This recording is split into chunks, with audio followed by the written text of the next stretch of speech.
back already.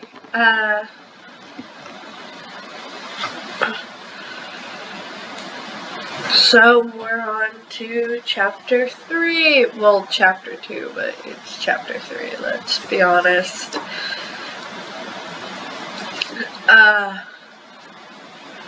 As you can probably see, it's early in the morning. It's early, anyways. So, yay. When we finally opened our eyes, we found that we were no longer underneath the table. We weren't even in the building anymore. We were in a spacious field covered with an untouched layer of pure white snow. It was silent. I sat up straighter, warily, expecting my head to bump the table. When it didn't, I cautiously stood up and found that we indeed were no longer in the destroyed meeting room. The others soon followed my example. Standing up, we stretched, and it was then that everyone started to talk about where we were and what happened. Don't look at me! I didn't cast that spell. The spell I was casting was a simple communication spell to tell the others where we were and request help. I'll look at my spellbook to see if it might clue me in on where we ended up, though, England said, thumbing through his little book of spells and incantations. Oh, I am not cold, though, Russia said, causing Saul to realize that we weren't cold. In fact, we weren't even making footprints in the snow. Mac reached for a tree nearby, only for his hand to pass through it. Ah! I'm a ghost! I'm a ghost! He cried, clinging to Canada. I then saw something. An old tree. Cautiously walked forward for a better look. When I saw what was etched into it, I froze. My stomach dropped. My heart was beating rapidly in my throat as my blood turned into ice in my veins. Vino, I called out, using the sacred nickname of our mother used to call Romano. I only used it when I was truly terrified or in desperate need of his comfort. Immediately, Romano was at my side, not even bothering to hide his concern. I didn't spare him a glance, though. My eyes were glued to the etchings on the tree. What is it? That your head? Are you okay? Do you feel... Look! I cut him off, pointing to the tree trunk, shaking of my shaking hand, leaning on Romano for support. There, etched in the tree, was a heart with initials EF and CV. Romano froze like me. How? Felice, he asked out, beyond shock. The fact he was using Mother's nickname for me proved this. He only used it when he was truly scared. This tree was cut down 2,000 years ago. My eyes widened in realization. Reno, I think... Doesn't this clearing look familiar? His eyes widened in realization as well. During some point, the group migrated over to us. Dudes, what's up? You look like you just saw a ghost or something, America said. Maybe we have, Ronald whispered, still staring at the carving of the tree. In the tree, he reached his hand out, only for it to pass through the trunk. Monsieur, are you okay? You look pale. You look pale as the Italy twins now. Italy twins. Franz cried out, looking at England, who was staring at his spellbook in shock. His face sheet white color that almost blended into the snow. I found the spell. There's no way I could have cast this. It has an incantation, and it is an intent-only spell. You have to have known that it exists in order to cast it, but... Just spit it out already, Aru! China interrupted impatiently, but England didn't seem to care. He looked at me and Romano. To this day, I've never seen him look so apologetic. It shows the memories of the person who was hit by a spell, he stated. What? Romano and I cried out in shock. It would explain the field, the tree, why we couldn't touch anything, and why our nation felt so far away. But, I'm scared. I don't want them to know. I muttered to my Fratello, who pulled me into a one-armed hug. I know. They won't leave you. I'll always be here for Lacey. And if they do leave you, I'll put the largest hit in history on them, he said, making my lips twitch into a smile. That's why I'm having such a hard time reading, because I'm smiling. Grazie. Reverse it, America cried out. His strong sense of justice wouldn't let him watch something so private. Not without a fight, at least. I can't, England snapped, frustrated. I didn't cast the spell. And even if I did, there's no way to reverse it once the target is hit, he sighed in defeat. The only way out of this is to watch the memories. All of them. Do we have to? I asked in a small voice. I really didn't want them to know my past. It's private. There were things in there that even Romano didn't know about. I'm sorry. If there was any way, England trailed off. In fact, all the nations looked distinctly uncomfortable. Being immortal brings a sense of clarity to most nations. Everyone has skeletons in their closet. Everyone has secrets they don't want anyone to know, ever.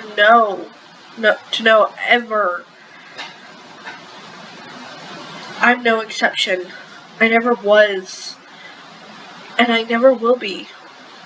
And I suppose there's no choice.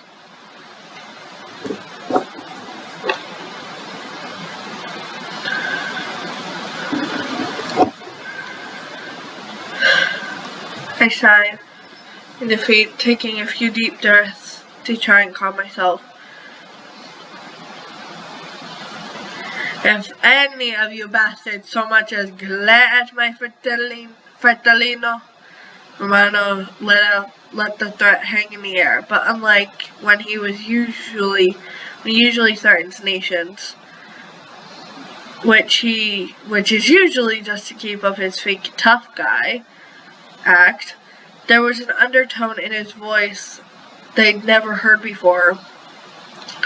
It was the same tone. Hold on. I'm getting notifications and it's bothering me.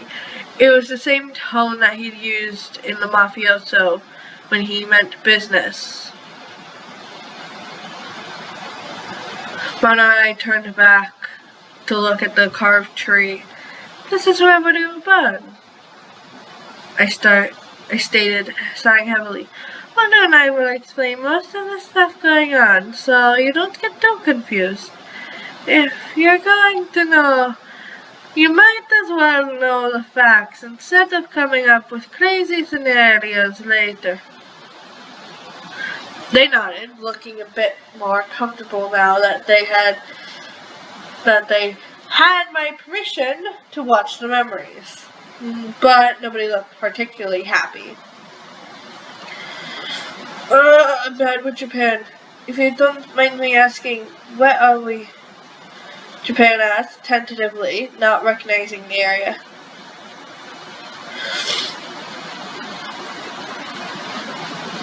We're near the Tiber River. I don't know how to say it. I never learned. I think we covered it once in school. We're near the Tiber River, Romano said, looking off to the west, where we knew the river lay. The areas, he hesitated for a moment. I nodded my head, encouraging him to continue.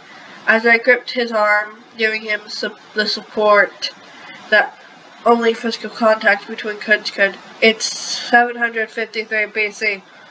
Multiple cries of "What?" in various languages sounded throughout the clearing. "You're older than me." We already knew that.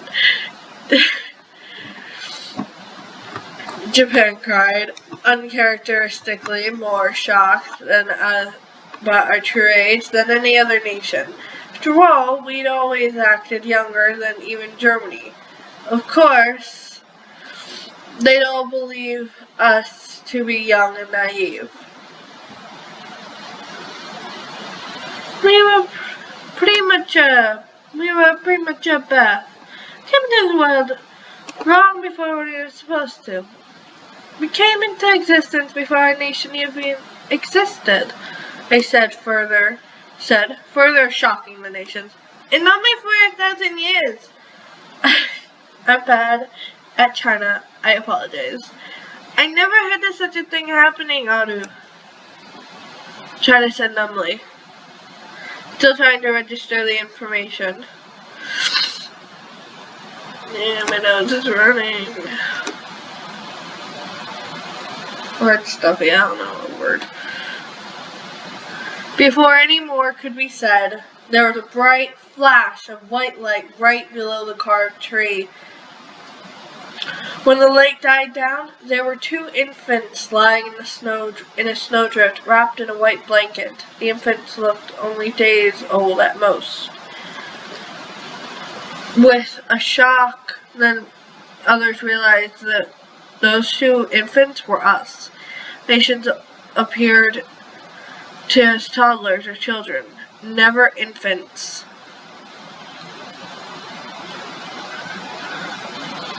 But how? England started out. Nobody seemed to be able to form a coherent sentence. The infant, uncomfortable in the cold, started to cry loudly.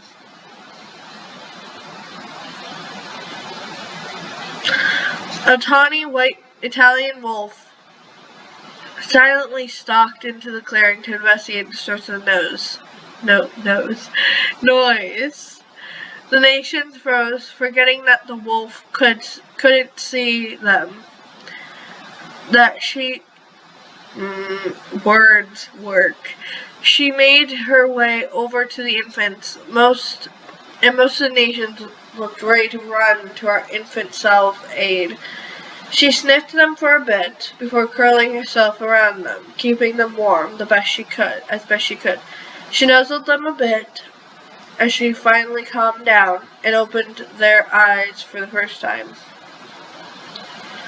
Lavina's eyes were sharp green with golden specks, while Feliciano's eyes, my past self, I'll just refer to our past selves by our human names to avoid confusion, were molten green gold all the way through. They looked at the she-wolf and innocently reached out. She reached out and grabbed her fur, and she licked their hands almost affectionately. At some point, some curious fox wandered by, and the she-wolf chased them off, protecting the young infants from becoming an easy meal. I wonder if we would have survived that. I mean, we weren't full nations yet. Our country didn't even exist. I wondered aloud, disturbing a few nations. How carelessly I spoke about permanent death. How should I know? Romano replied easily. I'm just glad you're both safe. I can't do Spain. Spain said with a sigh of relief once the foxes were gone. Japan and Germany nodded their heads in agreement. I wonder, would the legend of Romulus and his brother being suckled by a she-wolf have anything to do with you two? England asked. Yeah, we were the reasons this started. First got the word down that we were suckled by a she-wolf until we were found. Anyways, with them hearing me call, we know Romano at least once, which sounds... Romano at least once, it sounds similar to Rome and Romulus. Must have got them mixed up the time. It's kind of funny, actually, I said. Romano squeezed my hand comfortingly, still keeping me wrapped in a hug. My usage of the nickname didn't escape him. He knew I was scared. I didn't want them to know that I wasn't a full nation. Neither of us were. After what seemed like 15-20 minutes, and was probably hours in the memory judging by the sun's position, Romano and I heard the distant sound of snow crumbling underfoot. By this point, the infants were asleep, and the she-wolf suckled them while they cried out in hunger earlier. We looked in the direction of the sound, along with the she-wolf, who took nearly everything Romano and I had to not burst out into tears when we saw her. A young woman, in her early 30s, stumbled through the snow. Her hair medium length, light brown hair, and hazel eyes shimmered, and hazel eyes shined in the midday sun. She stopped when she caught sight of the wolf, clearly afraid. Out of pure instinct, Romano and I fell into defensive stances, ready to defend her at any moment, at a moment's notice, before remembering that this was a memory, and that we couldn't change anything. The others noticed our strange behavior, but didn't say anything, yet. Shh. Be still, oh free one. I already have too many Italian voices. I can't. Oh, be still. Shh. Be still, oh free one, she said in a rich, warm voice that brought tears to my eyes. Romano was nearly in tears, as well as how many times we wished to hear this voice again, prayed for it, to think that it would come from a silly spell. But she couldn't see us. She couldn't touch us. We weren't really there. And that only made me want to cry more. The wolf, on the other hand, had gotten up and stood in front of the infants protectively. She stared at the woman with a wary gaze. Something sparked in the woman's eyes. She took another step forward, despite the growling she-wolf. Is the woman crazy? She's gonna get eaten! Hey, watch it. Don't you dare speak about her that way. America cried out. Romano growled. Did I forget? I am a terrible reader. Is someone crazy? She's gonna get eaten, America cried out. Hey, watch it. Don't you dare speak about her that way, Romano growled out, almost sounding like a wolf himself. America took a step back in surprise, not expecting such a harsh reaction from Romano. Even I was even glaring at America, but surprising the nations as well. Luckily, America did the intelligent thing and apologized and backed down.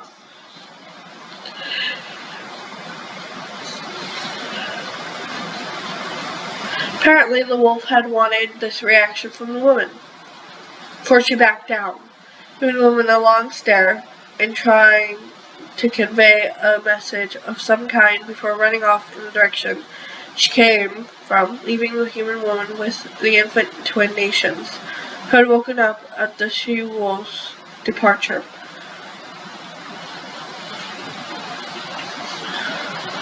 Taking immediate notice of the now crying twins, the woman rushed to them and gently picked them up in her arms, cradling them lovingly while looking around for signs of anyone else. Shh. It's alright now. You're safe. Where are your parents? Are they dead? Oh, you poor things. It's alright. I've got you now. She hummed a bit while the twins finally calmed down, looking at the woman curiously, even reaching out for a few strands of loose hair. Now, aren't you precious? Tell me what you are. You can't live with me. You can live with me for now. Not from now on. You'll need names, though. For the one with green eyes, how about Lovino, after my father? You remind me of him. And the one with golden eyes, you can be Feliciano, after my maiden name, Felicia.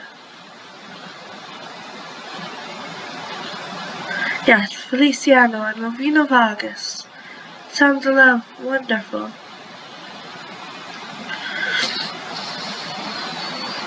Now you must be hungry. How about I feed you some milk when we get home?